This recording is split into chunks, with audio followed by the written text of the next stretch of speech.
Oh, hello. It's the O Wrestling Podcast. I'm your host, CW. Today, let's talk about surprises in the Royal Rumble. A staple of one of the best live events that pro wrestling in general has to offer is the Royal Rumble and the surprises therein. This year's Royal Rumble, as of this recording, is a week from tomorrow. There has already been confirmation that Cody Rhodes is returning from his injury at the Royal Rumble to enter at some random number in hopes of tossing a good portion of the rest of the roster out of the ring to gain a spot at WrestleMania to take on Roman Reigns for one or both of the belts. Who knows? So that is not a surprise. They've announced it on Raw. They've been working vignettes for the past month or so to get people excited for Cody to come back. Everyone expected Cody to come back. It was no surprise there. But currently, there's a rumor that I read on the the digital dirt sheets that WWE was fine with telling people about Cody Rhodes coming back because they have so many crazy surprises in store that Cody Rhodes, the announcement of Cody Rhodes coming back was more of a marketing tool. It's to get people to watch, honestly. It's people saying, oh crap, Cody Rhodes is coming back, I'm going to tune in, versus will he be back? I don't know. Now that they know he's back, more eyes will be on the product, which will then allow them to see the other surprises. Now, I have no idea what's coming for the Royal Rumble, obviously. I'm just a guy who records a podcast every morning for you. But we can speculate on some of the surprises. We can go too far out. We can go, real conservative. So let's figure it out. So I'm guessing Naomi will be back. Feel the Glow shall return at the Women's Royal Rumble. There has been no sign of her in any of the indies. She's been, traveling and doing the professional celebrity thing, showing up on red carpets. I believe she was at the Wakanda Forever premiere. I think she went to Japan to watch formerly known as Sasha Banks, currently Mercedes Moné, wrestle for the first time. I'm not sure, but there are rumors, again, all rumors, that her and WWE have had positive contact and she should be returning soon. Now that Vince is back, I don't know how, likely it is she'll be along for a long time, but she should be back in the Rumble. I also think, for no apparent reason, that Nia Jax will probably be back. Probably not in the longest capacity. Maybe she won't be back for, long-term stuff, but in terms of a professional wrestler in the women's division that could come back and, make a splash, I think Nia Jax is one. She I don't know. She was a hard gimmick to sell to some people. I personally enjoyed Nia Jax. I don't, I was never in the ring with her, so I don't know how stiff she was or how dangerous she was that everyone kept saying, but who knows? Having her come back for at least the Rumble, maybe face off with Rhea Ripley, who's kind of taken her giant lady crown. Remember Nia entered the men's Royal Rumble at one point and took, everyone's finisher for some reason, but she still did it. She went out there and I think she tossed out R-Truth. I can't remember.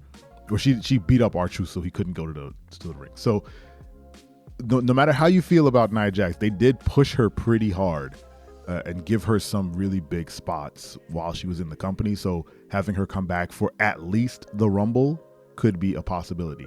I also fully expect Molly Holly to come back. Don't ask me why, and don't hate on Molly. I really love Molly Holly. She's the best. She's the GOAT, the women's GOAT, I would say. She's a consummate professional.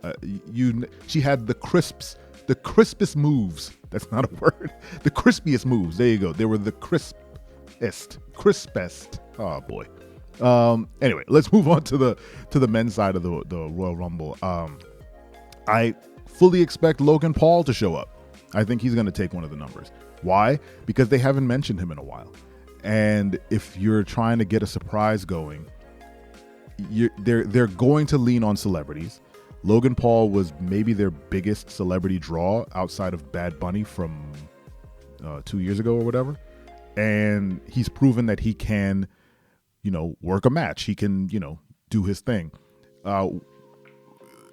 I don't know how his whatever injury went down. I don't know how he's been healing, but he could take a number, jump in, do some weird frog splash off the top rope, get caught and then get tossed out easily and, make his way to the back. Who knows?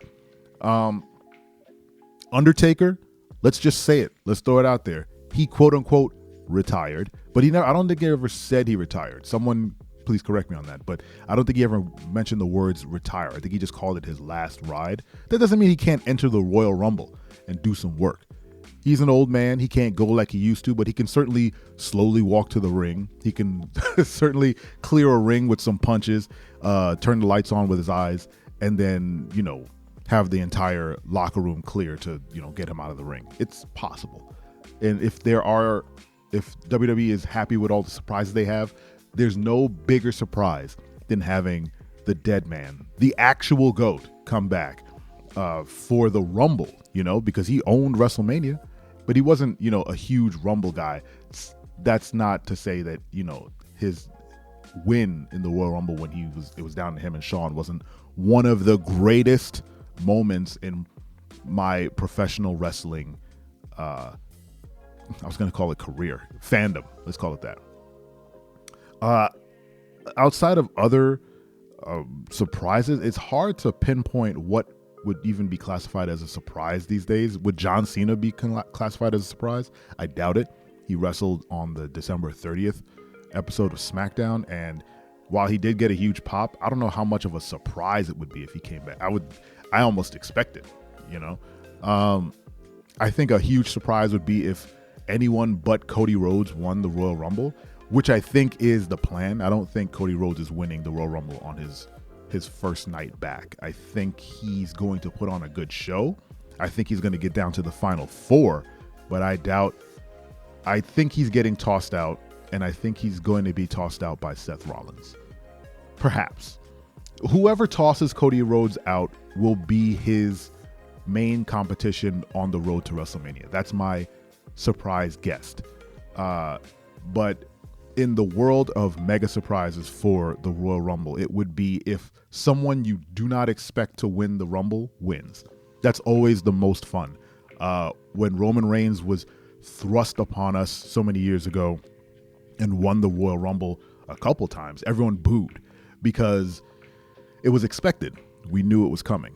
There's no surprise in that. So let's book in the last minute and a half of this show. Let's book a person to go over in the Royal Rumble who 100% should not go over.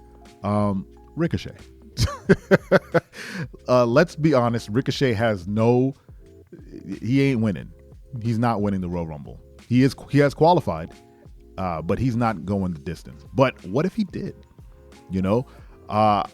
I'm a huge fan of Ricochet because he is consistent. His moveset is such that I feel it's super hard to keep up with that sort of movement, not his opponent, but just himself. Your body moving that way all the time has got to be difficult, and he keeps it up. So what if Ricochet somehow made it all the way to number 30, tossed everybody out, and then went to WrestleMania to wrestle Roman Reigns? You want to talk about an underdog story? There's your best underdog story. Anyway, who do you think should win the Royal Rumble, and what surprises do you want to see in the Rumble?